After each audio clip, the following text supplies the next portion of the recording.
सांख्य तत्व कौमुदी। सांख्य तत्व कौमुदी ग्रंथ में पेज नंबर 168 और 168 पेज के ऊपर से 4 नंबर की पंक्ति है। देखिए, तत्संयोगात् इति उक्तम न च भिन्नयोः संयोगः अपेक्षां विना न च इयम् उपकार्य उपकारक भावं विना इति अपेक्षा हेतुम उपकारम आह। ठीक, आइए तो कह रहे हैं कि तत्संयोगात् इति उक्तम, अर्थात पीछे जो 20 नंबर की कारिका हुई उसमें कहा था कि तत्संयोगात्, और तत्संयोगात् का अर्थ किया था प्रकृति पुरुष संयोगात्।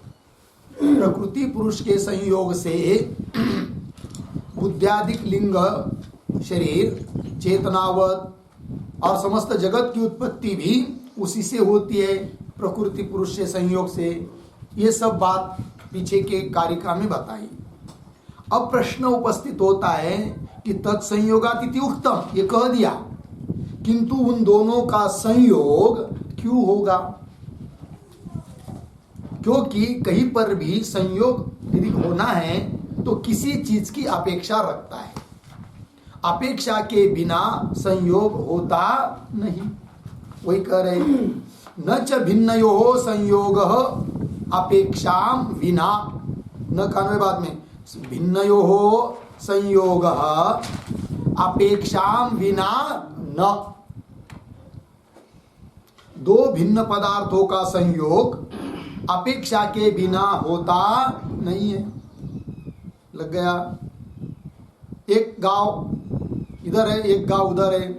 इस गांव का व्यक्ति कोई व्यक्ति है और उस गांव का कोई व्यक्ति है। दोनों का गांव अलग, नाम अलग, आडनाव अलग है कि नहीं? अब दोनों का संयोग तब होगा जब कुछ अपेक्षा रहेगी। हो सकता है एक के पास पुत्र है 20, 22, 30, 25 साल का, एक के पास कन्या है, तब वो उसके घर में जाएगा कन्या को देखने को, वो उसके घर में आएगा पुत्रों को देखने के, क्योंकि उनको विवाह करना है पुत्र पुत्री का। एक दूसरे को अपेक्षा है, तभी उनका क्या होता है, आना जाना मिलाप होता है। वैसा व्यवहार यहाँ पर भी, कहीं पर भी संयोग यदि होता है भिन्न पदार्थों का तो जरूर किसी चीज की क्या रखता है, अपेक्षा रखता है। तो वही कह रहे हैं, तो भिन्नयोः संयोग अपेक्षां विना न। और एक बात ये हो गई। दूसरी बात, न च इयम उपकार्य उपकारक भाव विना, च इयम इयम इयम अपेक्षा उपकार्य उपकारक भावम विना न। और अपेक्षा भी तब होती है जब उपकार्य उपकारक भाव रहता है। दोनों में से एक उपकार्य रहेगा, एक उपकारक रहेगा, तभी क्या होगी उनकी अपेक्षा। और अपेक्षा होगी तब संयोग होगा, संयोग होगा तब जगदादि कार्य होगा। बराबर है कि नहीं? जगदादि कार्य होने के लिए संयोग चाहिए प्रकृति पुरुष का। संयोग अपेक्षा के बिना होता नहीं है, अपेक्षा उपकार्य उपकारक भाव बिना होती नहीं है। पंक्ति लगी? हाँ। च इयम मतलब अपेक्षा उपकार्य उपकारक भावम विना न इति मतलब इति अतः अपेक्षा हेतुम, अपेक्षा का कारण उपकार को बता रहे हैं। एक दूसरे के ऊपर क्या उपकार होता है, क्योंकि 3 शब्द होते हैं, उपकारक, उपकार्य और उपकार। जिस पर उपकार किया जाता है वो हुआ उपकार्य, जो उपकार करता है वो हुआ उपकार करता, और जो किया जाता है उसको कहते क्या, उपकार। लग गया कि नहीं? समझ लीजिए, देवदत्त ने यज्ञदत्त को 2000 रुपये दिए क्योंकि उसको बहुत जरूरत थी। किसने दिए? देवदत्त ने दिए। किसको दिए? यज्ञदत्त को दे दिया। तो क्योंकि यज्ञ दत्त को बहुत जरूरत पड़ी थी, है कि नहीं, तो यज्ञ दत्त को 2000 रुपए दिए, तो उपकार्य कौन हुआ?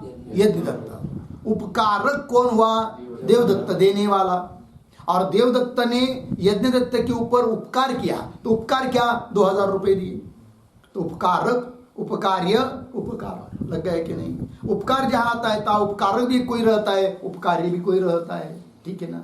अब यहां पर भी क्या है वो उपकार, है कि नहीं, कि जिससे क्या हो जाता है? हाँ, उपकार्य उपकार भाव सिद्ध हो जाता है, और उपकार्य ऊपर भाव सिद्ध होने से अपेक्षा, अपेक्षा से संयोग, लग गए पंक्ति। तो वही कह रहे, न चाहिए उपकार्य उपकार भावम विना इति अपेक्षा हेतु उपकारम आह, लग गया पंक्ति। चलिए यहां पर इस पंक्ति में एक पद आया है अपेक्षाम विना,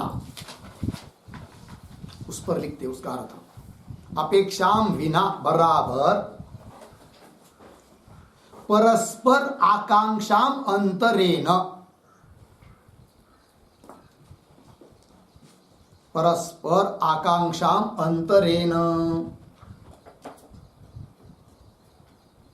अर्धविराम, परस्पर रागात रुते इति यावत्,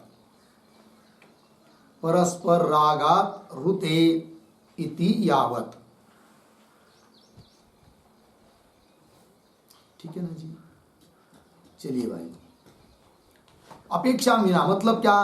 परस्पर की आकांक्षा के बिना, और तात्पर्य निकाला कि परस्पर एक दूसरे के प्रति राग हुए बिना, अपेक्षा बिना संयोग होता नहीं है। कोई कामगार लोग कंपनी में काम के लिए जाते हैं, रोज घर से चलकर भोजन पानी करके घर में ही करके फिर कंपनी में जाते हैं, और कंपनी समझ ली उसको पगार देती ही नहीं हो, जाएंगे क्या? नहीं। और कंपनी पगार देती है इसलिए वो जाते हैं, है कि नहीं। तो इनको अपेक्षा है किसकी? पगार की, पैसे की, इसलिए वो जाते हैं। अच्छा, वो जाते हैं, कंपनी पगार भी देती है, लेकिन जाने वाले मजदूर वहां जाकर केवल सो जाते, काम कुछ करते ही नहीं है, तब कंपनी उनको रखेगी क्या? भगा देगी ना, है कि नहीं।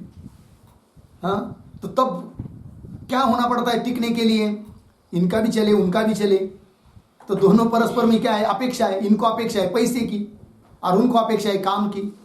ये जाते काम करते, वो उनको पैसे देते, है कि नहीं। तो परस्पर में अपेक्षा हुई, और अपेक्षा हुई इसलिए दोनों का क्या हो जाता है? संयोग। वहां रोज कंपनी में जाना, काम करना, ये आदि सब होता है। उसी प्रकार यहां पर बोल रहे हैं कि पीछे की कारिका में जो आपने कहा कि संयोग, प्रकृति पुरुष का संयोग होता है, उससे सब कुछ होता है, किंतु संयोग क्यों होता है? क्या उनकी अपेक्षा एक दूसरे को, वो बताओ। तो वो सब बात बता रहे अब कारिका के माध्यम से। लगा? तो क्या लिखा था उसका अर्थ आपने? अपेक्षा बिना परस्पर आकांक्षा अंतरेण, मतलब तात्पर्य परस्पर रागात्रुति इति यावत्। लग गया? आगे लिखिए और थोड़ा, प्रतीक भिन्नयो हो बराबर बुद्धि पुरुषयो हो, बुद्धि पुरुषयो, पूर्ण विराम। फिर और प्रतीक संयोग बराबर, संयोग बराबर सन्निधानम न संभवति, सन्निधानम न संभवति। लग गया इतना? दो भिन्न पदार्थ हुआ है ना, बुद्धि और पुरुष, उनका सन्निधान नहीं होता है अपेक्षा के बिना, ये बात हुई। अब एक दो शब्द और आया है, उपकार्य उपकारक। उपकार्य क्या है? उपकारक क्या है? तो लिखते उपकार्यत्वम बराबर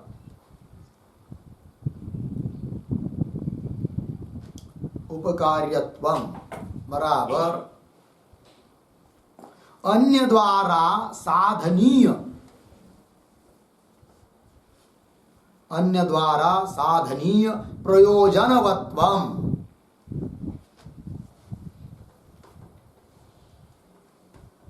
प्रयोजनवत्वम हो गया। आगे उपकारकत्वम बराबर, उपकारकत्वम बराबर अन्यदीय प्रयोजन, अन्यदीय प्रयोजन संसाधकत्वम, संसाधकत्वम, संसाधकत्वम, ठीक है। देखो भाई अर्थ उपकार्य क्या है, तो अन्य द्वारा साधनीय प्रयोजनवत्व। जैसे देवदत्त ने यज्ञदत्त को पैसे दिया तो हुआ क्या उससे, तो अन्य यज्ञदत्त उसके द्वारा सिद्ध होने वाला जो प्रयोजन, उस प्रयोजन वाला हुआ कौन, वही यज्ञदत्त। तो प्रयोजन हो तो उसमें रहा, तो वो हुआ उपकार्य, ठीक है। और उपकार क्या, अन्य दीय प्रयोजन, अन्य दीय दूसरे का जो प्रयोजन, यज्ञदत्त का जो प्रयोजन, उस प्रयोजन के लिए साधन बनना, सहायक बनना, जो बनता है वो हुआ क्या, उपकारक। वही कह रहे अन्य दीय प्रयोजन संसाधकत्वम उपकारकत्वम।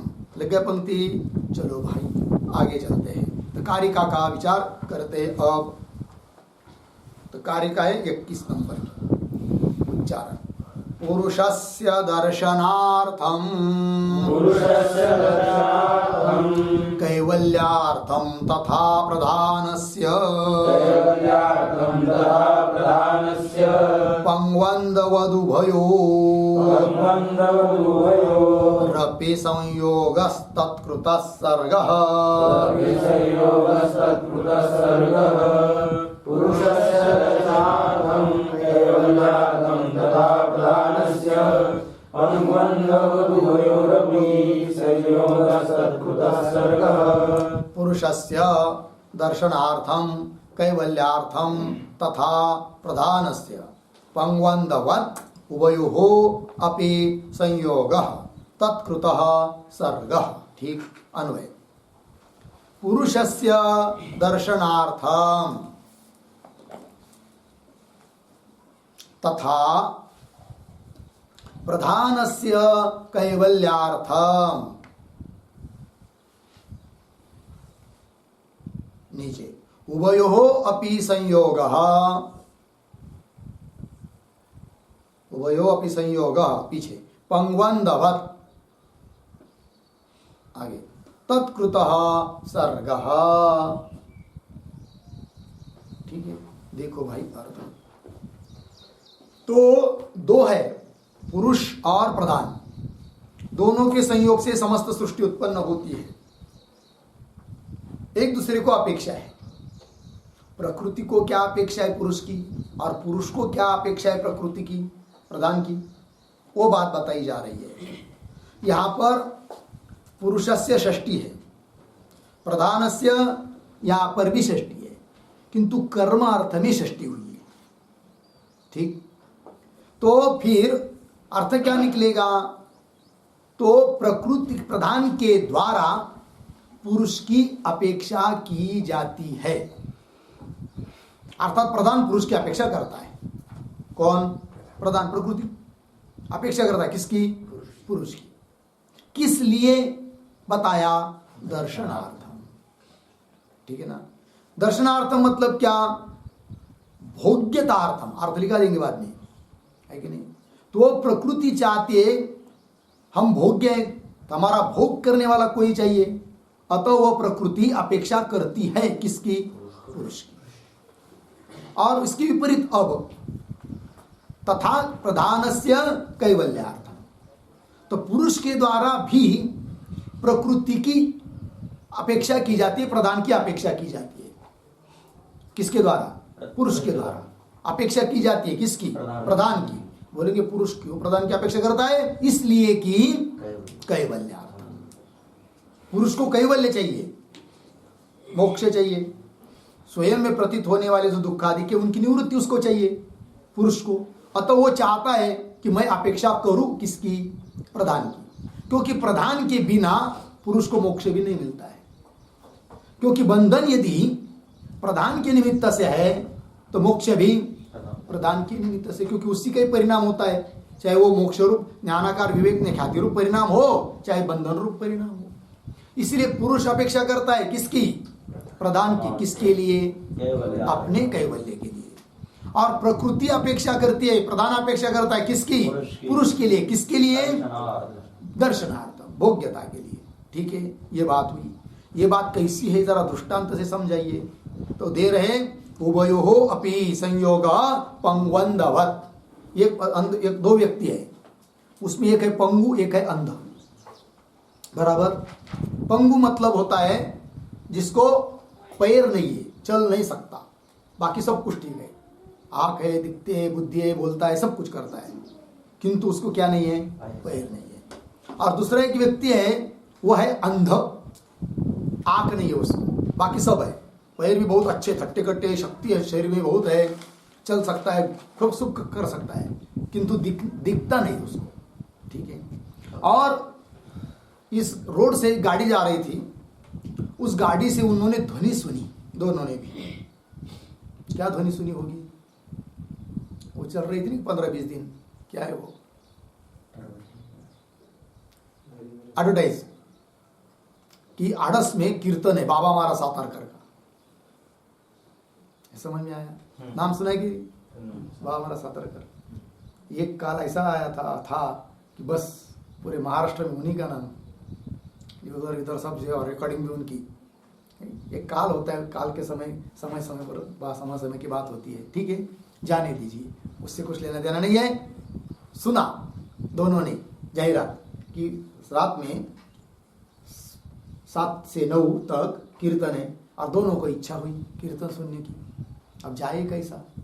पंगु जा नहीं सकता, अंध भी जा नहीं सकता, क्योंकि उसको दिखता नहीं है। फिर दोनों ने क्या किया, आपस में विचार विनिमय किया, मित्रता। एक बोलते है अरे तो मला जैसे मुझे भी जाना है रे कीर्तन को, वो बोलते हाँ हाँ मुझे भी जाना है। फिर करे कैसा? एक काम हो सकता है, मुझे दिखता नहीं है, तुमको दिखता है, ठीक। और दूसरा कहता है मुझे चलने नहीं आता, दिखता तो है, और तुमको चलने आता है, तो एक काम करो, तुम हमको ले चलो कंधे पर बिठाकर, है कि नहीं? कौन किसको बोला? पंगु बोला अंध को कि तुम हमको क्या करो, अपने कंधे पर ले लो और चलते दोनों। तुम चलने का काम कर सकते हो और मैं दिखाने का काम कर सकता हूँ। मैं बताऊंगा इधर चलो उधर चलो, गड्ढा आ गया, ऐसा हो वैसा हो, बाई हो तो बन गया दोनों गए कीर्तन सुनकर आ गए वापस। समझ में आया? अब दोनों का संयोग हुआ, क्यों? एक दूसरे को अपेक्षा थी, इसको पैर की अपेक्षा, चलने की, जाने की, जाना दोनों को भी है, यानी जाना रूप कार्य तब सिद्ध हुआ ना, है कि नहीं? क्यों? दोनों ने क्या किया? संयोग किया। संयोग से कार्य सिद्ध हुआ। कौन सा? गमन रूप कार्य सिद्ध हुआ। किससे? संयोग से। असंयोग क्यों हुआ? एक दूसरे को अपेक्षा है कि नहीं? इसलिए संयोग हुआ दोनों का। उसी प्रकार यहां पर भी प्रकृति और पुरुष का क्या होता है? संयोग। और तत्कृतः सर्ग सृष्टि, उससे समस्त सृष्टि की उत्पत्ति होती है। लगी पंक्ति? आइए इस कारिका का थोड़ा सा संक्षिप्त में अर्थ लिख लेते हैं। तो लिखेंगे पुरुषस्य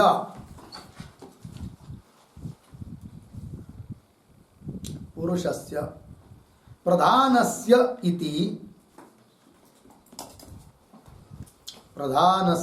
इति उभयत्र कर्मणि षष्ठी। उभयत्र कर्मणि षष्ठी पूर्ण विराम। कर्तृपदे च अद्याहारे। कर्तृपदे च अद्याहारे पूर्ण विराम। तथा च प्रधानेन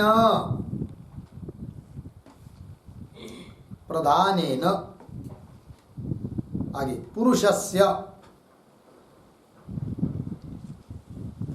प्रतीक है, पुरुषस्य बराबर पुरुषः, आगे प्रतीक दर्शनार्थम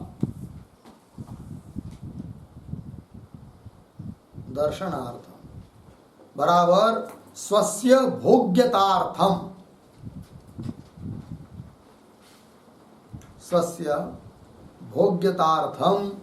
अपेक्षते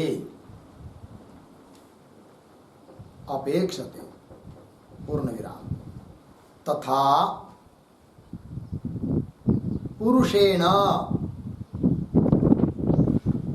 पुरुषेण, प्रतीक आगे प्रधानस्य प्रतीक है, प्रधानस्य बराबर प्रधानम, आगे प्रतीक कैवल्यार्थम बराबर स्वस्य मोक्षार्थम, स्वस्य मोक्षार्थम अपेक्षते, अपेक्षते पूर्णविराम। इति एवं अपेक्षया, इति एवं अपेक्षया उभयोः अपि,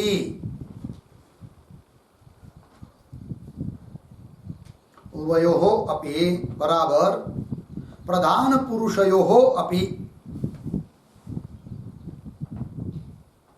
प्रधान पुरुषयोः अपि संयोगः भवति, संयोगः भवति पूर्णविराम। तत्र दृष्टान्तम, तत्र दृष्टान्तम पंगवन्दवत् इति, पंगवन्दवत् इति पूर्णविराम। आगे यथा एकः पंगुः, एकः पंगुः एकश्च अंधः, एकश्च अंधः अर्धविराम, तत्र गमनाशक्त पंगुना, गमन अशक्त गमनाशक्त पंगुना, पंगुना अभीष्ट देश प्राप्तये, अभीष्ट देश प्राप्तये गतिशक्तिमान, गतिशक्तिमान अंधः अपेक्षते, अंधः अपेक्षते अर्धविराम। आगे दर्शनाशक्त अंधेन, दर्शन अशक्त दर्शनाशक्त अंधेन मार्ग प्रदर्शनार्थम, मार्ग प्रदर्शनार्थम दर्शकः पंगुः अपेक्षते, दर्शकः पंगुः अपेक्षते अर्धविराम। आगे अपेक्षया च,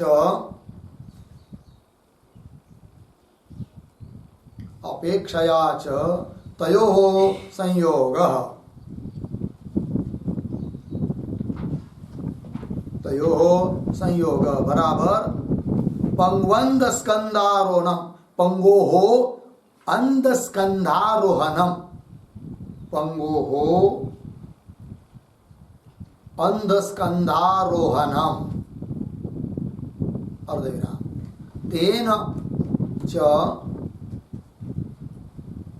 तेन च प्रदेशांतर प्राप्ति रूपम,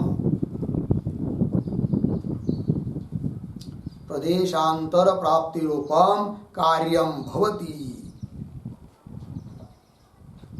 कार्यम भवति तद्वत् इत्यर्थः, तद्वत् इत्यर्थः पूर्णविराम। आगे तत्कृतः प्रतीक, तत्कृतः बराबर प्रकृति पुरुष संयोग कृतः, प्रकृति पुरुष संयोग कृतः। फिर आगे प्रतीक है सर्गः बराबर, सर्गः बराबर उद्धरण चिन्ह में लिंगाख्यो भावाख्यस तस्माद्विध प्रवर्तते सर्गः, लिंगाख्यो भावाख्यस तस्माद्, तस्मात् द्विधः प्रवर्तते, प्रवर्तते सर्गः। उद्धरण चिन्ह बंद, कौंस मिलके कार्य का नंबर 52। आगे इति कारिकोक्ता सृष्टि, इति कारिकोक्ता सृष्टि भवति इत्यर्थः। सृष्टि भवति इत्यर्थः। ठीक, देखो भाई अर्थ।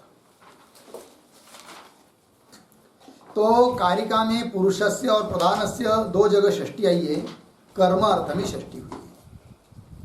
और कर्तापद कौन है, उसका अध्याय करना पड़ता है दोनों जगह। कर्तृपदेश अध्याय है और उसी का स्पष्टीकरण कर रहे, दो वाक्य अलग अलग दे रहे। तथा च, तो प्रधान है न करता है, कर्मणि प्रयोग होने से तृतीया में गया। और पुरुषस्य षष्ठी, किंतु कर्म में षष्ठी हुई है, इसलिए कर्म में द्वितीय होती है, किंतु कर्मणि प्रयोग होने से प्रथमा में आया। तो पुरुषस्य का अर्थ क्या, पुरुष। तो मुख्य वाक्य क्या हुआ फिर, प्रधानेन पुरुष अपेक्षते, अंतिम क्रियापद। अर्थ क्या, प्रधान के द्वारा पुरुष की अपेक्षा की जाती है। प्रधान के द्वारा अपेक्षा करने वाला कौन हुआ, प्रधान। किसकी अपेक्षा कर रहा है, पुरुष की। किस लिए बीच में आया है, दर्शनार्थम। दर्शनार्थम का अर्थ कर दिया स्वस्य भोग्यतार्थम, अपने भोग्यता के लिए, अपना भोग करे इसलिए प्रधान अपेक्षा करता है, किसकी, ये बात हुई। अब आगे, तथा पुरुषेण प्रधानस्य, मतलब प्रधानम, क्योंकि कर्मणि षष्ठी। तो पुरुषेण प्रधानम क्या, अंतिम क्रियापद अपेक्षते, पुरुष के द्वारा प्रधान की अपेक्षा की जा रही है। अपेक्षा करने वाला कौन, पुरुष। अपेक्षा करने वाला कौन, किसकी अपेक्षा कर रहा है, प्रधान की। किस लिए, कैवल्यार्थम। कैवल्यार्थम का अर्थ कर दिया स्वस्य मोक्षार्थम। स्वस्य पुरुषस्य, पुरुष अपने मोक्ष के लिए अपेक्षा कर रहा है, किसकी, प्रधान की, ये बात। इति एवं अपेक्षया, ऐसी अपेक्षा होने से उभयोपि, उभयोपि का अर्थ कर दिया प्रधान पुरुषयोपि संयोग भवति, संयोग हो जाता है। और उसके लिए दृष्टांत दे रहे पंगु और अंध व्यक्ति का। जैसे कि एक अंध होता है, एक पंगु होता है। तत्र गमन अशक्त पंगुना तृतीया, जाना, गमन मतलब जाना रूप क्रिया, उसमें असमर्थ ऐसा कौन, पंगु। उसके द्वारा अपेक्षा की जा रही है, किसकी, अंध की। ठीक है ना, किसके लिए, अभीष्ट देश प्राप्त है, आया कि नहीं, इच्छित देश को पहुंचने के लिए गति शक्तिमान अंध, अंध का विशेषण गति शक्ति वाला जो अंध, उसकी अपेक्षा करता है। अपेक्षते, केन अपेक्षते, हाँ, गमन अशक्त पंगुना अपेक्षते। गमनाशक्त पंगुना क अपेक्षते, हाँ, गमनाशक्त पंगुना गति शक्तिमान जो अंध, उसकी अपेक्षा की जाती है। लगा पंक्ति, आगे चलिए। दर्शन अशक्त अंधेना, दूसरी तरफ से दर्शन देखने के लिए असमर्थ ऐसा कौन, अंध व्यक्ति, उसके द्वारा अपेक्षते, कह पंगु अपेक्षते। ठीक है ना, तो दर्शन आसक्त अंध पुरुष के द्वारा पंगु व्यक्ति की अपेक्षा की जा रही है। किमर्थम, मार्ग प्रदर्शनार्थम अपेक्षते। कह अपेक्षते, पंगु अपेक्षते। कीदृश पंगु, दर्शनाशक्त अंधेन अपेक्षते,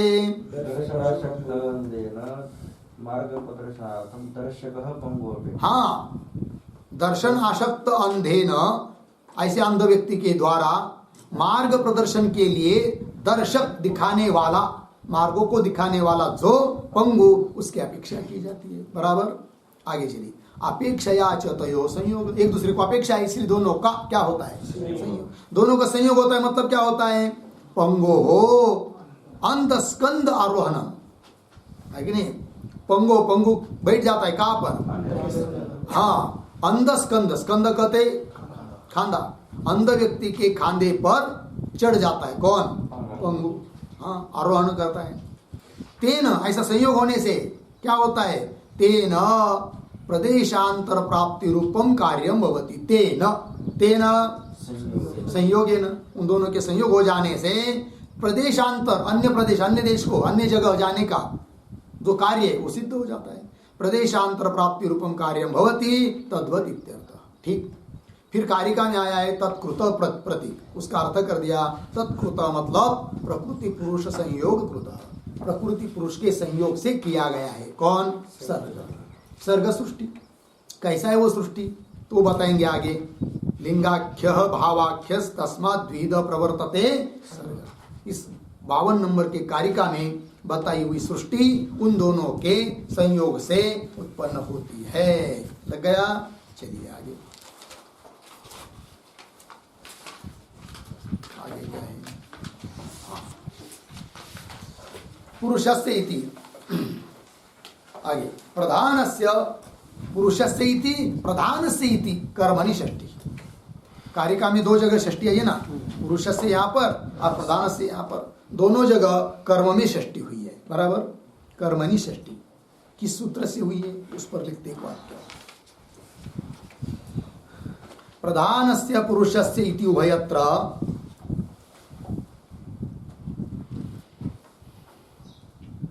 इति उभयत्र उद्दंचन में उभय प्राप्तौ कर्मणि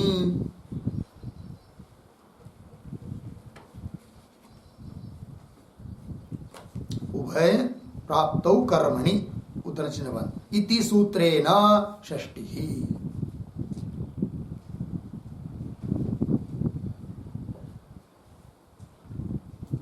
हो गया ना? चलिए भाई, तो दोनों जगह षष्ठी उभय प्राप्तौ कर्मणि इस सूत्र से षष्ठी हुई है। ठीक, बाद में सूत्र का अर्थ व्याकरण शास्त्र में जाकर देख लीजिए। आगे चलते हैं। प्रधानस्य सर्व कारणस्य यद दर्शनम पुरुषेण तदर्थम। कारिकास्तव पहले पाद का व्याख्यान कर रहे हैं। ठीक है ना? पुरुषस्य दर्शनार्थम ऐसा आया है ना, उसका विचार देखिए। पंक्ति थोड़ा सा अन्वय कर लेते शब्दों का। पुरुषेण मिला, फिर 2 शब्द पीछे आइए। पुरुष सर्व कारणस्य, उसके पीछे प्रधानस्य, सर्व कारणस्य प्रधानस्य। आगे यद दर्शनम, आगे तदर्थम। ठीक, अर्थ को देखिए भाई। तो पुरुषेण सर्व कारणस्य प्रधानस्य, लगा? पुरुषेण मतलब पुरुष के द्वारा क्या? सर्व कारणस्य, सर्व कारण मतलब समस्त संसार का उपादान कारण। कौन? प्रधान, प्रकृति। प्रधानस्य क्या जी? यद दर्शनम तदर्थम। यद दर्शनम, यद दर्शनम शब्द का अर्थ लिखिए। यद दर्शनम बराबर स्वस्य या दृश्यता, स्वस्य या दृश्यता बराबर भोग्यता, भोग्यता तदर्थम। लग गया ना जी? हाँ, वही दिया।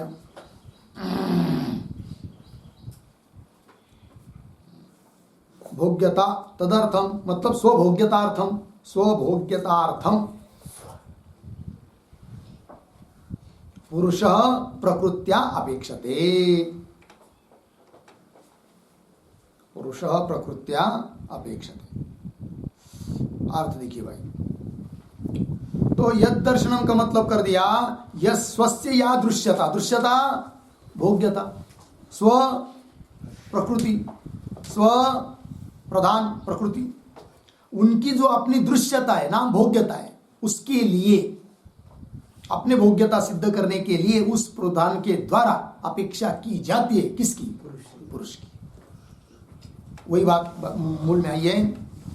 पुरुषेण सर्व कारणस्य प्रधानस्य, समस्त जगत का उपादान कारण प्रधान का जो दर्शन भोग्यता, पुरुष के द्वारा जो भोग्यता है, किसमें? प्रधान में, है कि नहीं? तदर्थम उस भोग्यता के लिए प्रधान के द्वारा अपेक्षा की जाती है। किसकी? पुरुष की। ऐसा वाक्य का अभिप्राय है। लग गया? फिर आगे चलिए, इससे क्या सिद्ध हुआ? तद अनेन भोग्यता प्रधानस्य दर्शिता। ठीक है ना? तद अनेन अन्वय, तद अनेन प्रधानस्य भोग्यता दर्शिता। पीछे के वाक्य का स्पष्टीकरण कर रहे। तद अनेन शब्द का अर्थ लिखिए। तद अनेन बराबर तेन अनेन, तेन अनेन बराबर पुरुष कर्तृक दर्शन विषयत्व कथनेन। पुरुष कर्तृक दर्शन विषयत्व कथनेन। हो गया ना? देखो भाई अर्थ, तदन मतलब तेनानेन, अर्थात पुरुष कर्तृक जो दर्शन, उस दर्शन का विषय हो जाने से, विषयत्व कथनेन, पुरुष कर्तृक दर्शन विषयत्व कथनेन क्या सिद्ध हुआ?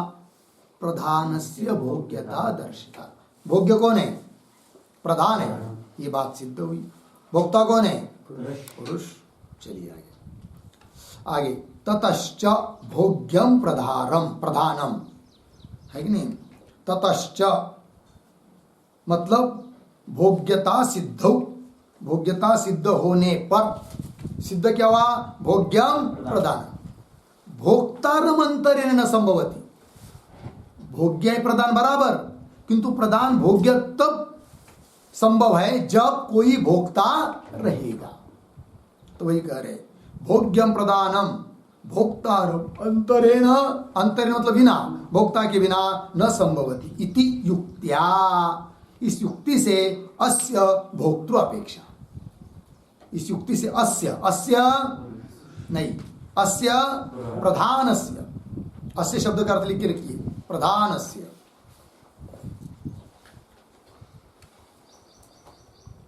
और आगे है भोक्तृ अपेक्षा, उसका भी अर्थ लिखिए पुरुष अपेक्षा युक्ता, पुरुषापेक्षा युक्ता भवति। ठीक है ना?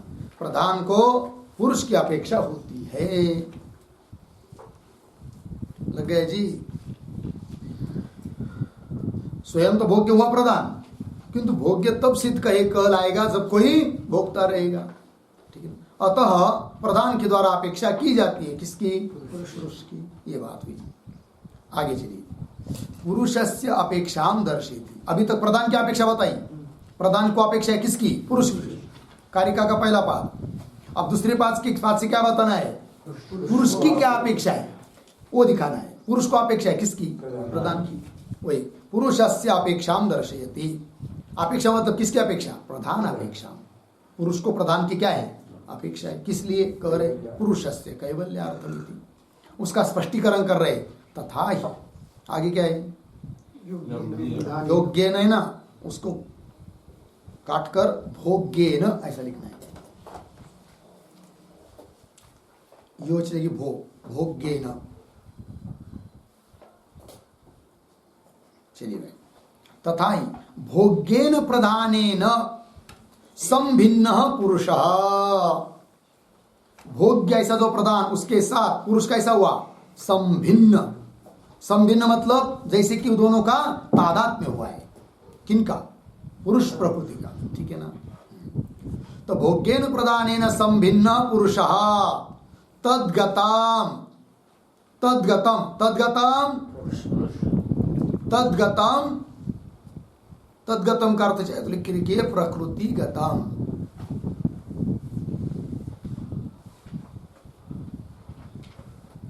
तद्गतम का अर्थ होता है प्रकृतिगतम। चलिए पूरा वाक्य पढ़ता हूं तो पता चलेगा आपको। भोग्येन प्रदानेन संभिन्न पुरुषः तद्गतम दुःखत्रयम् स्वात्मनि अभिमन्यमानः कैवल्यम प्रार्थयते। ठीक है जी? प्रार्थयते। ठीक है ना? तथा ही भोग्येन प्रधानेन संभिन्नः पुरुषः तद्गतं दुःखत्रयम् स्वात्मनि अभिमन्यमान कैवल्यम प्रार्थयते। प्रार्थयते का अर्थ लिखिए, प्रार्थयते बराबर प्रकर्षेण अर्थ्यते, प्रकर्षेण अर्थ्यते, अर्थ्यते बराबर इच्छति इत्यर्थ।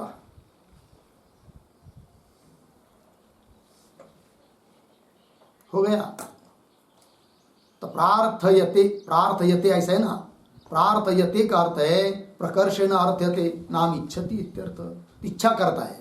तो ध्यान दीजिए आप लोग, प्रार्थयते का अर्थ हो गया। तो प्रार्थयते का कर्ता कौन है? कीदृश पुरुष प्रार्थयते? कीदृश प्रधानेन संभिन्न पुरुषः? भोग्येन प्रधानेन। भोग्य ऐसा कौन है? प्रधान। उसके साथ संभिन्न हुआ कौन? पुरुष। संभिन्न हुआ मतलब जैसे कि तादात्म्य को प्राप्त हुआ कौन? पुरुष। है तो स्वतंत्र, निर्लेप, पुष्कर पलाशवत निर्लेप, किंतु प्रकृति के साथ तादात्म्य को प्राप्त हो गया जैसे कि। इसलिए वो पुरुष प्रार्थना करता है किसकी? कैवल्यम प्रार्थते, कैवल्य की प्रार्थना करता है कि नहीं? पुनः कैसा है वो पुरुष? हाँ, तद्गतम दुःखत्रयम, तद्गतम प्रधानगतम दुःखत्रयम। दुःखत्रय किसमें है? वस्तुतः प्रधान में। सुख दुख आत्मा प्रधान है ना, है कि नहीं? तो तद्गत है, प्रधान में विद्यमान है सुख दुख आदि दुःखत्रय, आध्यात्मिक आदि भौतिक आदि दुख। किंतु उसके साथ, प्रधान के साथ तादात्म्य होने के कारण प्रधान का दुख मान रहा है किसमें? स्वात्मनि, अपने में। कौन? पुरुष। दुःखत्रय है प्रधान में, मान रहा है अपने में पुरुष, है कि नहीं? स्वात्मनि अभिमन्य मान, अपने में मान रहा है। अतः वो चाहता है कि भाई इस दुख से छुटकारा मुझे मिल जाए, कैवल्य हो जाए, मेरा मोक्ष मिल जाए, सभी दुखों की आत्यंतिक निवृत्ति हो जाए। इसलिए वो फिर अपेक्षा करता है, प्रार्थना करता है किसकी? कैवल्य की प्रार्थना करता है कि नहीं? और वो कैवल्य प्राप्त होने के लिए अपेक्षा करेगा फिर पुरुष किसकी? प्रधान की। वो बात ठीक है। इतनी तो पंक्ति लगी ना। भोग्येन प्रधानेन संभिन्न पुरुष तद्गतम दुःखत्रयम् स्वात्मनि अभिमन्यमान। बहुत बार ऐसा होता है व्यवहार में भी। क्या धर्म होता है अन्य जगह और कोई दूसरा व्यक्ति अपने में उसको मान लेता है। जैसे उदाहरण, किसी व्यक्ति की शादी हुई, हो नहीं रही थी पहले तो, एक बार 30-32 साल की उम्र हुई, फिर क्या हुई? शादी हुई। लगा अच्छी पत्नी मिल गई उसको, और उसका इतना तादात्म्य हो गया पत्नी के साथ कि उसको ऐसा लगता है मैं ही ये हूं। है तो अलग अलग, पत्नी का शरीर अलग है, उसका शरीर अलग है, उसका मन, उसकी बुद्धि सब अलग अलग है, और एक दूसरे के साथ अभिन्न हो भी नहीं सकते क्योंकि ऐसी कोई प्रक्रिया नहीं है सृष्टि में। किंतु इतना मोह हो जाता है, इतना तादात्म्य हो जाता है कि यदि कोई, उसकी माँ भी यदि उसकी पत्नी को कुछ एक शब्द बोल देती है तो इसको ऐसा लगता है मेरे को कोई बोल दी, गुस्सा इसको आता है और माँ को भी गाली देने के लिए कम नहीं करता है। फिर इतना तादाद में हो जाता है किसके साथ? पत्नी के साथ। अभी तक 32 साल तक माँ बेचारी कुएं से पानी खींच खींच कर लाती थी बहुत दूर से। हाँ, बेचारा बैठा रहता था मोबाइल देखते हुए, कुछ भी नहीं करता था। और स्नान के एक बाल्टी में स्नान करना चाहिए, 2-2, 3-3 बाल्टी लेता था स्नान के लिए भी, क्योंकि वो स्वयं को लाना नहीं पड़ता है, माँ ला रही पानी, है कि नहीं? कुछ मदद नहीं कर रहा है माँ को। अब शादी हुई, 2-4 दिन हो गए, अब धीरे धीरे तो काम करना पड़ेगा ना सुनवाई को, बहू को। फिर बहू काम में लग गई पानी लाने के लिए। अब इसको ऐसा लगा अरे बाप रे, इसको पानी लाना पड़ रहा है, लेकिन अब कह भी नहीं सकते कुछ, क्योंकि वो अभी तो माँ तक इसलिए कि बूढ़ी हो गई, इसको ही लाना पड़ेगा। किंतु इसका तो बहुत कोमल शरीर है, ये लाएगी तो इसको बहुत तकलीफ होगी, चलो मैं इसको मदद करता हूँ। फिर ये जाता है बाल्टी लेकर, वहां से पानी खींच खींच के देता है, और वो बोलती फिर तुम खींच के दो, मैं लेके जाती हूँ। नहीं नहीं, रुको रुको, 2 हांडा साथ साथ भरेंगे, तू एक लेना मैं एक लेना, साथ साथ ले जाओ। अब लोग देख रहे तमाशा, देखो क्या गड़बड़ हो गई, लग गया है कि नहीं? इतना तादाद में हो जाता है, इतना मोह हो जाता है। और मोह तादात में राग जिसको बोलते हैं ना, वही दुख के लिए कारण है, वही पाप पुण्य के लिए कारण। राग द्वेष, माँ के प्रति द्वेष हो रहा है और पत्नी के प्रति राग हो रहा है, फिर उसके अनुकूलता की सोच रहा है, उसके प्रतिकूलता की सोच रहा है, फिर वो सब गलत सलत काम करने लगता है, पाप पुण्य बढ़ जाता है। ये सब गाढ़ होती है भाई, लग गया। एक बार क्या हुआ, बेचारी को पानी खींचते खींचते बुखार आ गई। किसको? पत्नी को। अन्नाची बुलटी कुणीकडेच बोलती नाही म्हणली का? कोण म्हणला? ऐकलं? अच्छा अच्छा। तो बुखार आ गई किसको? हाँ, पत्नी को बुखार आ गई। अब डॉक्टर को बुलाने के लिए फोन करना था, क्या करना था, लेकिन उसको आ गया 10% बुखार और इस पति को आ गई 90%। जब डॉक्टर देखने को आया, देख रहा है कुछ नहीं, तो नॉर्मल है। इस पत्नी को तो स्त्री को बुखार कोई नहीं, 2 गोली टैबलेट दे दी, किंतु वो बोल रही उनकी भी तबीयत ठीक नहीं। देखा तो 90%। अरे इसको एडमिट करना पड़ेगा, सलाह देना पड़ेगा। फिर बाद में उसको पूछा क्या हुआ तुमको, क्या हुआ क्या हुआ? नहीं कुछ नहीं, पता नहीं कैसा हुआ, क्या हुआ, कुछ खाना पीना उल्टा सुल्टा? नहीं कुछ नहीं, वो क्या हुआ पता नहीं, बुखार तो आ गई। डॉक्टर को क्या पता अंदर की बात क्या है।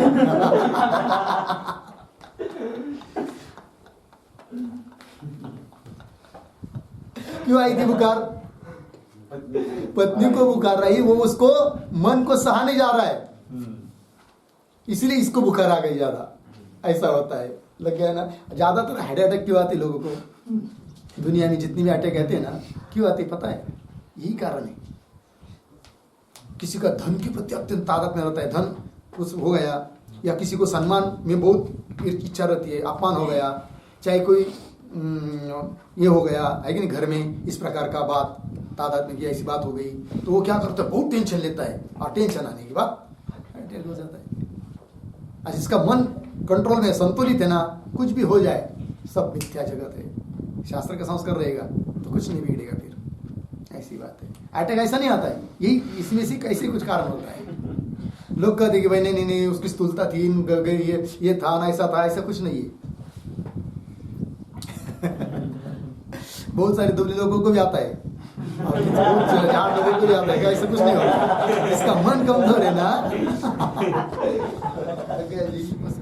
हाँ, और जिसका मन बहुत दष्टपुष्ट और भगवान में लगा हुआ है, उसको कुछ नहीं होता है। ऐसे बहुत उदाहरण देखने को मिलते हैं, लेकिन बाद में बताऊंगा मैं उदाहरण, नाम लेकर अभी चलिए।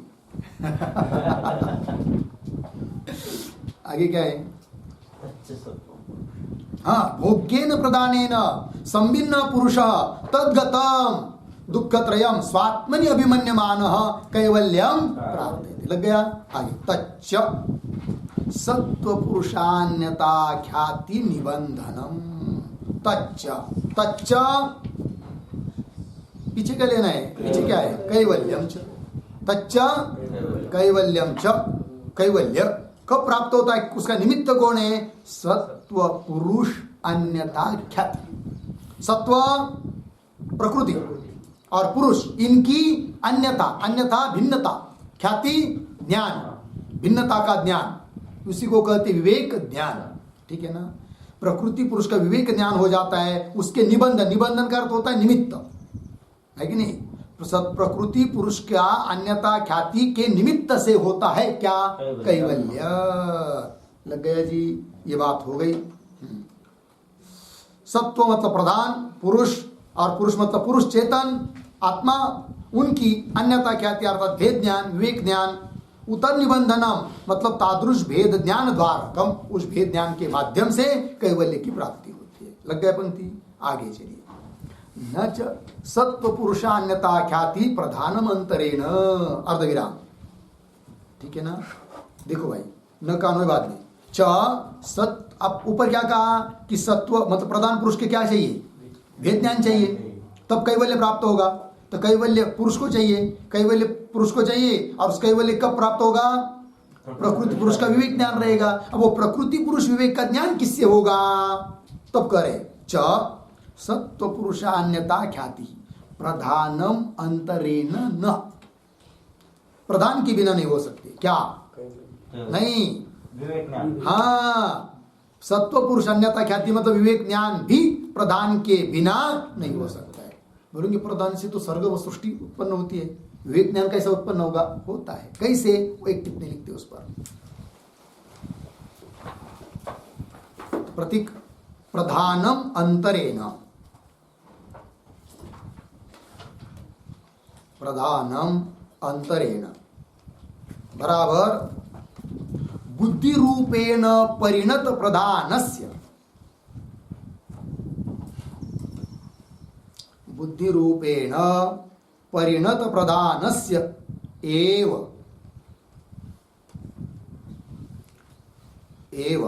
परिणामः विवेक ज्ञानम इति प्रधानम विना न संभवति इत्यर्थः। प्रधानम विना न संभवति इत्यर्थः। ठीक है, देखो भाई अर्थ। तो प्रधानमंतरेण मतलब बुद्धि रूपेण परिणत प्रधानस्य, तो बुद्धि के रूप में परिणत कौन है? प्रधान। और बुद्धि रूपेण परिणत प्रधान से एवं परिणाम, और उस बुद्धि का ही परिणाम है विवेक ज्ञान, है कि नहीं? जो कि मोक्ष के लिए कारण है। तो विवेक ज्ञान परिणाम है किसका? बुद्धि का। बुद्धि परिणाम है किसका? प्रधान का। अर्थात प्रधान का ही परंपरा से परिणाम हुआ कौन? विवेक ज्ञान। और उस विवेक ज्ञान से होता है कौन? कैवल्य। तो कैवल्य चाहिए किसको? पुरुष को कैवल्य चाहिए। कैवल्य के लिए कारण है भेद ज्ञान, और भेद ज्ञान परिणाम है परंपरा से किसका? प्रधान का। इसलिए प्रधान की अपेक्षा करता है कौन? पुरुष। बात समझ में आई? चलिए भाई, तो परिणाम विवेक ज्ञानम इति प्रधानम विना न संभवति इत्यर्थ। पंक्ति आई मूल में, न च न का में सत्व पुरुष नहीं हो गया ना? हाँ चलिए, च सत्व पुरुषान्यता ख्याति ही प्रधानम अंतरेण न इति, आगे इति, इसलिए कैवल्यार्थम पुरुषः प्रधानम अपेक्षते। मिला? इसलिए कैवल्य के लिए पुरुष अपेक्षा करता है किसकी? प्रधान की। लग गए जी? आगे चलिए। अनादित्वाच्च संयोग परंपराया भोगाय संयुक्त अपि कैवल्याय पुनः संयुज्यते इति उक्तम। ठीक है, अब कौन बात बताई जा रही है? अनादित्वाच्च इत्यादि पंक्ति से। तो अवतरण के रूप में एक वाक्य लिखिए।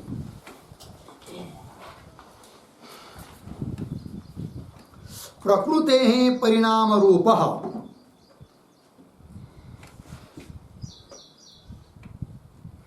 प्रकृतेः परिणाम रूपः संयोग परंपरायाः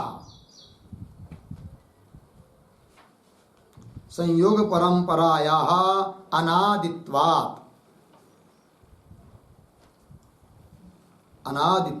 बराबर अविच्छिन्नत्वात् संयोगे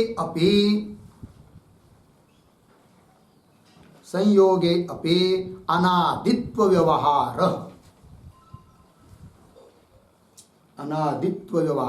पूर्ण विराम। आगे संयोगः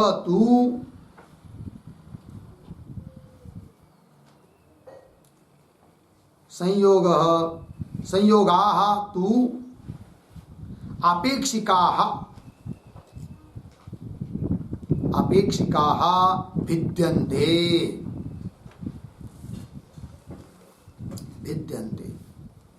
तद्वत् भोगार्थम संयोगः अर्धविराम कैवल्यार्थम अपि संयोगः कैवल्यार्थमपि संयोगः इति दर्शयितुम् आह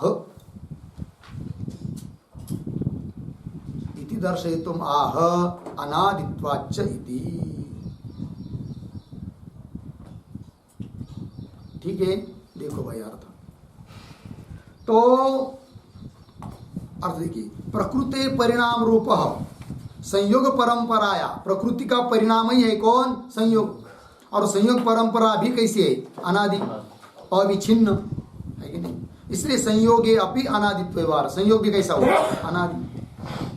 और आगे संयोग तो अपेक्षिका विद्यन्ते, संयोग भी अपेक्षा से भिन्न भिन्न होता है। जैसे घट के साथ संयोग अलग है, पट के साथ संयोग अलग हुआ, मठ के साथ अलग हुआ, है कि नहीं? इस प्रकार संयोग तो अपेक्षिका विद्यन्ते, तद्वत् भोगार्थम संयोग, भोग के लिए भी चाहिए संयोग, प्रकृति पुरुष का संयोग भोग के लिए भी होता है कि नहीं?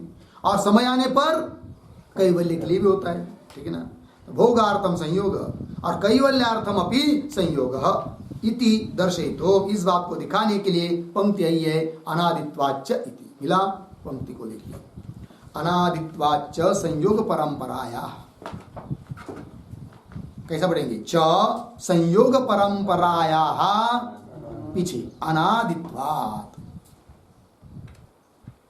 संयोग परंपरा अनादि होने से आगे भोगाय संयुक्त अपि, आगे सरल है, भोग के लिए पुरुष का संयोग होने पर भी कैवल्याय पुनः संयुज्यते, किंतु कैवल्य के लिए पुनः उस प्रधान के साथ अलग तरह का क्या होता है? संयोग होता है। संयोग से ही भोग, संयोग से ही मोक्ष। लग गया जी? विवेक है कि नहीं? बुद्धि का परिणाम विवेक, ज्ञान वगैरह वगैरह, इस प्रकार सब प्रकार से पुरुष के साथ संयोग हुआ तब विवेक ज्ञान उत्पन्न होगा, तब मोक्ष हो जाएगा। लग गया? भोगाय संयुक्त अपि कैवल्याय पुनः संयुज्यते इति युक्तम। लग गया? चलिए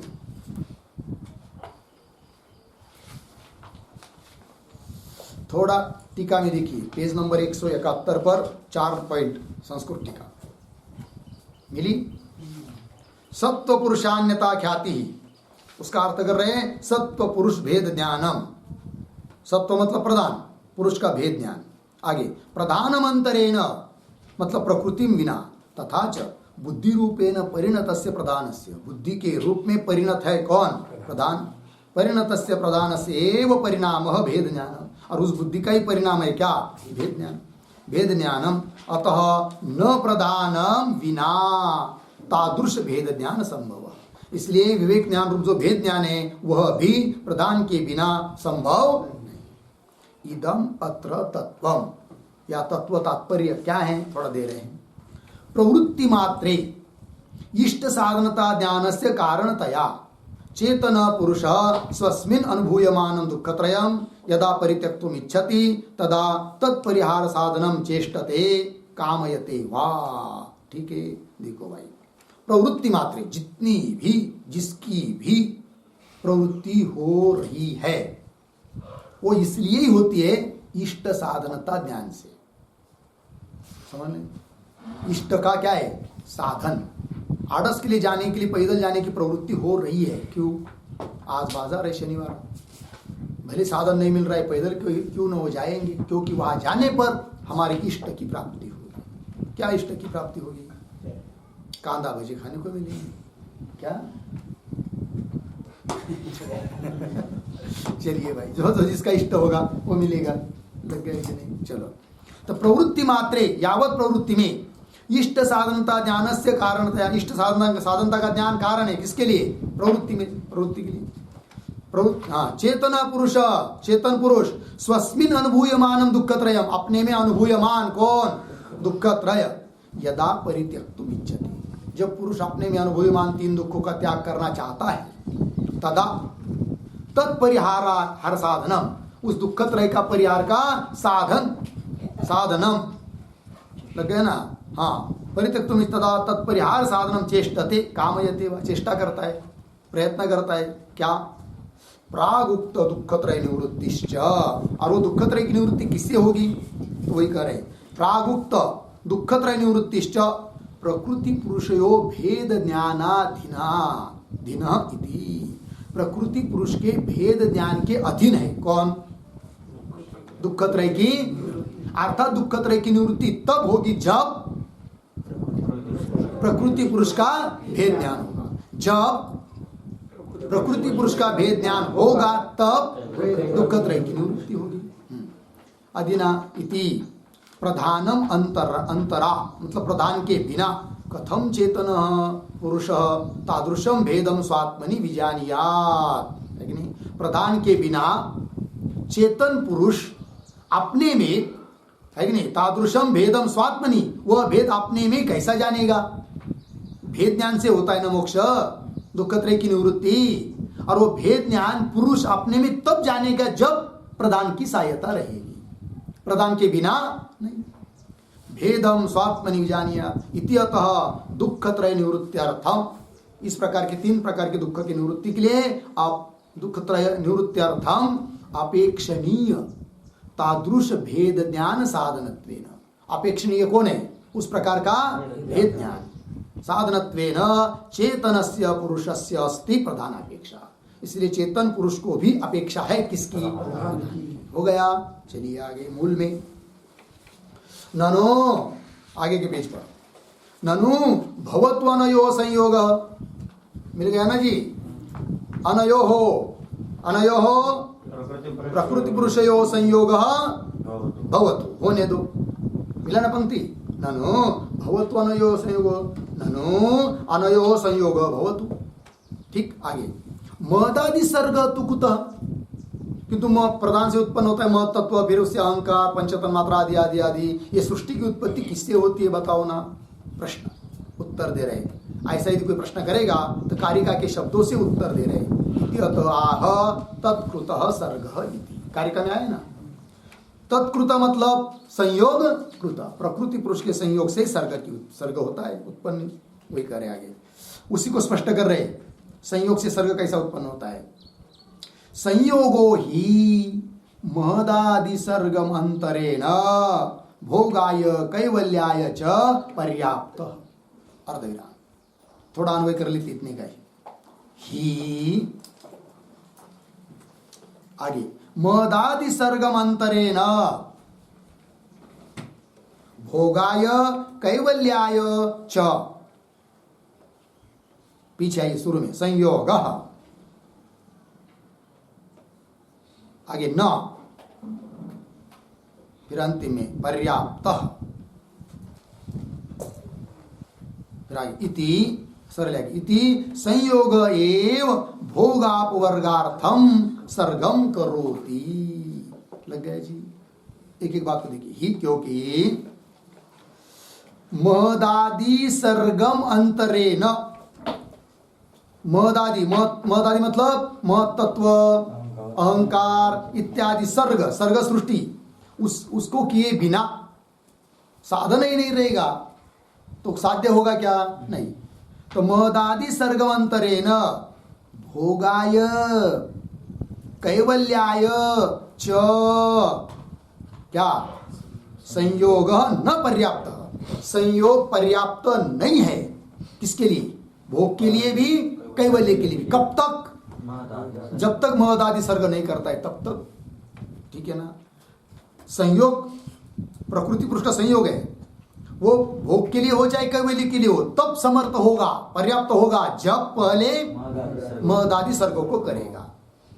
पहले इसलिए वो प्रकृति पुरुष सर्ग संयोग क्या करता है? पहले सर्गों को, महदादि सर्गों को, सृष्टि को उत्पन्न करता है, और सृष्टि को उत्पन्न करने पर उसको निमित्त लेकर भोग देता है, भोग होता है, फिर उसके बाद कैवल्य।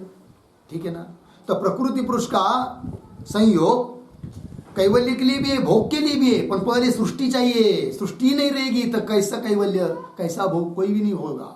ये बात कर रहे ही महदादि सर्गमंतरेण भोगाय कैवल्याय च संयोग न पर्याप्त, न पर्याप्त न समर्थ इत्यर्थ, समर्थ नहीं है।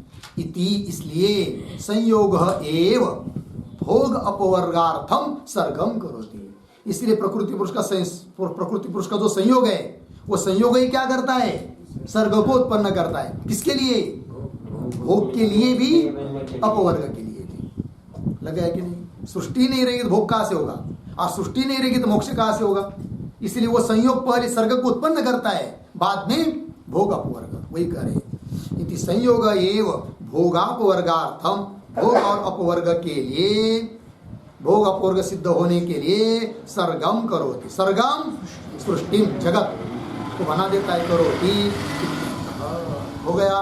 कुल मिलाकर प्रकृति पुरुष के संयोग से ये जगत उत्पन्न होता है और उन्हीं के निमित्त से मोक्ष भी मिलता है। फिर किसको किसकी अपेक्षा है वो सब बात बता दी, आगे का विचार कल करेंगे। ओम पूर्णमद पूर्णमिदं पूर्णात् पूर्णमुदच्यते